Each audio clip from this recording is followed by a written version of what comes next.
Solomon became the son-in-law of Pharaoh, king of Egypt, and took Pharaoh's daughter as his wife, keeping her in the town of David, till the house he was building for himself, and the house of the Lord and the wall round Jerusalem, were complete. But all this time the people were making their offerings in the high places, because no house had been put up to the name of the Lord till those days. And Solomon, in his love for the Lord, kept the laws of David his father, but he made offerings and let them go up in smoke on the high places. And the king went to Gibeon to make an offering there, because that was the chief high place. It was Solomon's way to make 1,000 burned offerings on that altar. In Gibeon, Solomon had a vision of the Lord in a dream by night, and God said to him, "Say what I am to give you." And Solomon said, "Great was your mercy to David my father, as his life before you was true and upright and his heart was true to you, and you have kept for him this greatest mercy, a son to take his place this day. And now, O Lord my God, you have made your servant king in the place of David my father, and I am only a young boy, with no knowledge of how to go out or come in. And your servant has round him the people of your selection, a people so great that they may not be numbered, and no account of them may be given. Give your servant, then, a wise heart for judging your people, able to see what is good and what evil, for who is able to be the judge of this great people?" Now these words and Solomon's request were pleasing to the Lord. And God said to him, "Because your request is for this thing, and not for long life for yourself or for wealth or for the destruction of your haters, but for wisdom to be a judge of causes, I have done as you said. I have given you a wise and far-seeing heart, so that there has never been your equal in the past, and never will there be any like you in the future. And with this I have given you what you made no request for, wealth and honor, so that no king was ever your equal.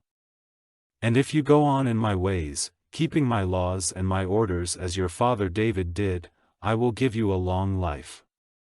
And Solomon, awakening, saw that it was a dream. Then he came to Jerusalem, where he went before the ark of the agreement of the Lord, offering burnt offerings and peace offerings, and he made a feast for all his servants.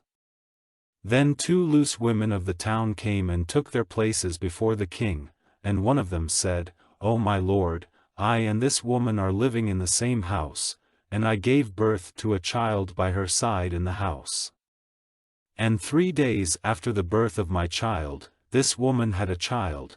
We were together, no other person was with us in the house but we two only. In the night, this woman, sleeping on her child, was the cause of its death. And she got up in the middle of the night and took my son from my side while your servant was sleeping, and she took it in her arms and put her dead child in my arms.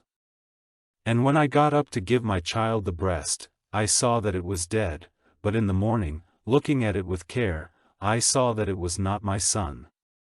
And the other woman said, No, but the living child is my son and the dead one yours. But the first said, No, the dead child is your son and the living one mine. So they kept on talking before the king. Then the king said, One says, The living child is my son, and yours is the dead, and the other says, Not so, but your son is the dead one and mine is the living. Then he said, Get me a sword. So they went and put a sword before the king. And the king said, Let the living child be cut in 2 and 1/2 given to one woman and one to the other.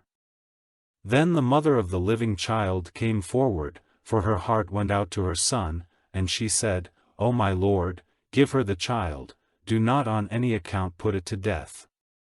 But the other woman said, It will not be mine or yours, let it be cut in 2. Then the king made answer and said, Give her the child, and do not put it to death, she is the mother of it. And news of this decision which the king had made went through all Israel, and they had fear of the king, for they saw that the wisdom of God was in him to give decisions.